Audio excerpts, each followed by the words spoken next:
Hello, welcome back to Central University. This is Core 52, and we are in chapter 19 entitled Deeper Morality.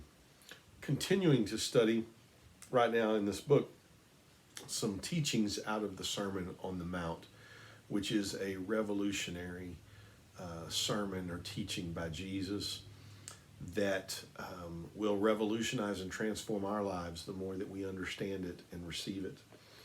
He bases this chapter, the key scripture from Matthew chapter 5, verse 20, which says, I tell you, unless your righteousness exceeds that of the scribes and the Pharisees, you will never enter the kingdom of heaven. Now, I want to tell you, when Jesus made that statement, it was a stunning, extraordinarily shocking statement to his hearers.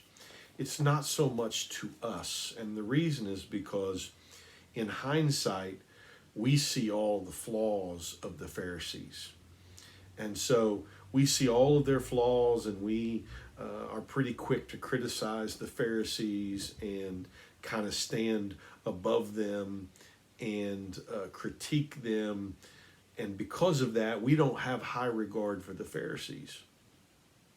But when Jesus said it, it was a stunning statement to those who were listening because of the apparent righteousness of the Pharisees.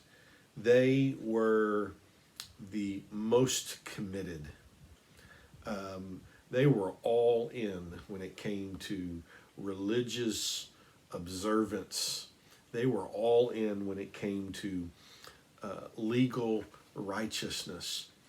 And so when his hearers heard him say this, they didn't know what to do with that.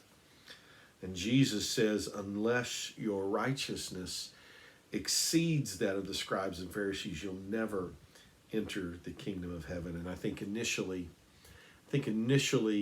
his hearers probably were like, well, we're all done in for because we can't upstage the righteousness of the Pharisees. But Jesus was teaching something different. He was about to open their eyes to something different. And he was using the Pharisees to teach. The key thing that we see all throughout the Sermon on the Mount, Mark Moore says on the bottom of page 126, he says, Jesus was asking not for a broader righteousness, but for one that is deeper. He was wanting to teach his followers about the difference between religious on the surface, okay, righteousness on the surface, or something deeper. And he was about to teach them about the difference between the two, and he was going to give example after example. And you know what? It's not just the Pharisees that need to hear these things. It's not just the Pharisees that need to hear that you need to go deeper. It's you and me. We need to understand that what God is looking for in our life is a deeper work, is a deeper righteousness, is a deeper holiness, is a life that's lived deeper, not shallower, not on the surface. He talks a little bit about the difference between what God and what Jesus wants to do in our lives and what the law did. He says the law can measure actions.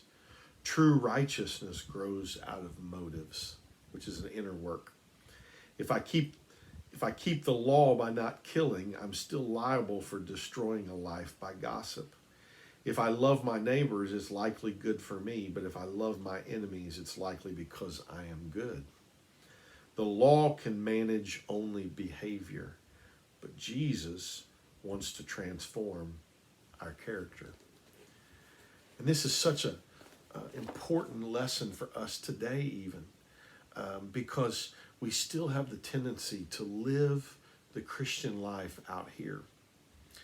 We still have the tendency to turn towards superficial things, to change superficial things in our lives. we still have the tendency to not look within, but just try to do something out here. We need to be more spiritual. What do? Well, we change a habit. We go to church a little bit more. We try to change, surface things, and God is after a deeper work. So he goes through these examples in the Sermon on the Mount where he talks about murder or adultery, and he goes on to give example after example of how what God is after in your life is more than just what you think he's initially after. Murder, of course, God does not want us to murder, and that's one of the 10 Commandments. And yet Jesus says, but your anger underneath the surface is an issue, and I want to change that. And so, within this chapter, we see more clearly Jesus' call to a deeper morality. And if we have the courage,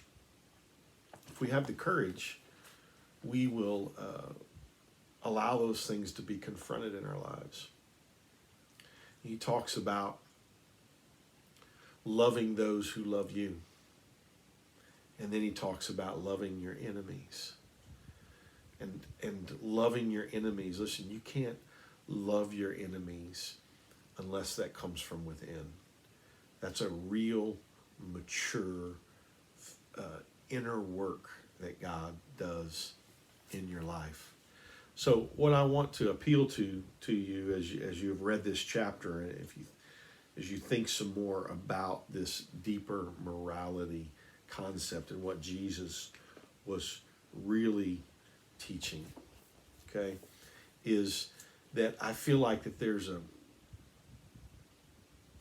shift that many times needs to happen in our lives, where we stop focusing so much on more surfacey things, and we go to God in prayer, we go to God in surrender to say, God, I want you to do a deep work inside of me.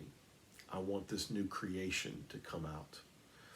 And that new creation doesn't come out until we take our focus off of all the externals, and we have the courage to look within, to look in the mirror, to see something deeper inside of us and say, God, I need you to do something with that in my life.